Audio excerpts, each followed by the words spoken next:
নমস্কার প্রিয় বন্ধু, রান্নাঘরে আপনাদের সবাইকে স্বাগত। পাঁপড় তো অনেক রকমভাবে বানিয়েছেন। একবার বাড়িতে থাকা মাত্র দুটি উপকরণ ব্যবহার করে খুব সহজে এই পাঁপড়টা বানিয়ে দেখুন। এটা দেখতে যেমন একেবারে বাজারের কেনা পাঁপড়ের মতো হয়, খেতেও তেমনই টেস্টি হয়। আর বানানোর পদ্ধতি খুবই সহজ, যে কোনো নতুন বন্ধুরাও কিন্তু খুব সহজে বানিয়ে নিতে পারবেন, আর বানানোর ঝামেলাও নেই।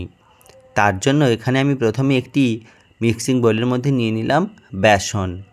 এখানে আমি 1.5 কাপ বেসন ব্যবহার করেছি, অর্থাৎ প্রায় 200 গ্রাম মতো বেসন রয়েছে। তার মধ্যে দিয়ে দেব 1/2 কাপ ময়দা, ওই 50 গ্রামের মতো ময়দা আমি ব্যবহার করেছি। এবার এর মধ্যে দিয়ে দিলাম 1 চামচ কালো জিরে। কালো জিরের পরিমাণটা একটু বেশি ব্যবহার করলাম, আপনারা চাইলে কিন্তু এখানে কমিয়েও ব্যবহার করতে পারেন। এবার এর মধ্যে দিয়ে দিলাম বিট লবণ, আপনারা চাইলে কিন্তু সাধারণ লবণও ব্যবহার করতে পারেন। দিয়ে দিলাম 1 চামচ ম্যাগি মশলা। আমি পাঁপড়টা একটু চটপটো বানানোর জন্য মশলাগুলো ব্যবহার করেছি। এবার দিয়ে দিলাম 2 চামচ সাদা তেল। এবার সমস্ত উপকরণগুলো খুব ভালো করে আমি মিশিয়ে নিচ্ছি। একটু হাত দিয়ে ঘষে ঘষেই তেলটা সমস্ত উপকরণের সঙ্গে খুব ভালো করে মিশিয়ে নেব। এইভাবে যেভাবে ময়দার ময়াম দেওয়া হয় সেইভাবেই কিন্তু আমি সমস্ত তেলটা খুব ভালো করে মিশিয়ে নিচ্ছি।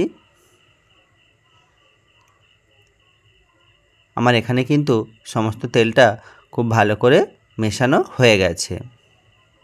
দেখুন এটা কেমন হাত দিয়ে চাপলেই ডালা ডালা হয়ে যাচ্ছে, এরকম অবস্থায় কিন্তু এবার আমি দিয়ে দেব জল। এখানে কিন্তু খুব বেশি পরিমাণে জল প্রথমেই দেব না, অল্প অল্প জল দিয়ে এটা মাখতে থাকবো। ডোটা একটু সফট করেই মাখতে হবে, পরবর্তীতে কিন্তু বেসন থাকার কারণে ডোটা অনেকটা শক্ত হয়ে যাবে। এইভাবে ধীরে ধীরে আমি সমস্ত বেসনটা একসঙ্গে মেখে নিচ্ছি।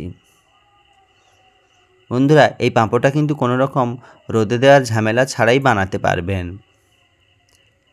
আমার ডোটা তৈরি হয়ে গেছে, দেখুন একদম প্রস্তুত। এবার হাতে অল্প তেল লাগিয়ে এটাকে আমি আরও একবার মেখে নিচ্ছি।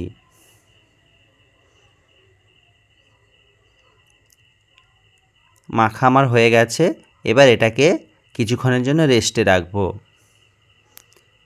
এখানে আমি 10 মিনিট মতো রেস্টে রেখেছি। আপনাদের হাতে সময় কম না থাকলে সঙ্গে সঙ্গেও কিন্তু এটা বানাতে পারেন। 10 মিনিট হয়ে গেছে, দেখুন আগের থেকে ডোটা কিন্তু অনেকটাই শক্ত হয়ে গেছে। ডোটাকে প্লেটের মধ্যে নিয়ে আবারও খুব ভালো করে একটু মেখে নিচ্ছি।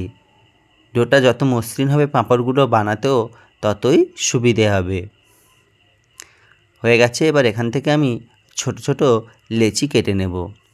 আপনারা পাঁপড়ের আকৃতি যেমন বানাবেন সেইভাবে কিন্তু লেচিগুলো কেটে নেবেন। তবে আমি এখানে লুচির লেচির থেকে আর বেশ কিছুটা ছোট করেই আমি কিন্তু লেচিগুলো বানাচ্ছি। দেখুন এরকম সমস্ত লেচিগুলো এক এক করে আমি তৈরি করে নিচ্ছি।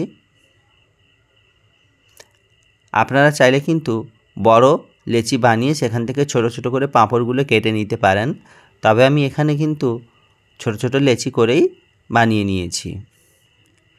এবার বেলনের ওপর অল্প একটু তেল আমি মাখিয়ে নিয়েছি, নিয়ে এক একটা লেচি এইভাবে যতটা সম্ভব পাতলা করা যায় সেইভাবেই বেলে নিচ্ছি।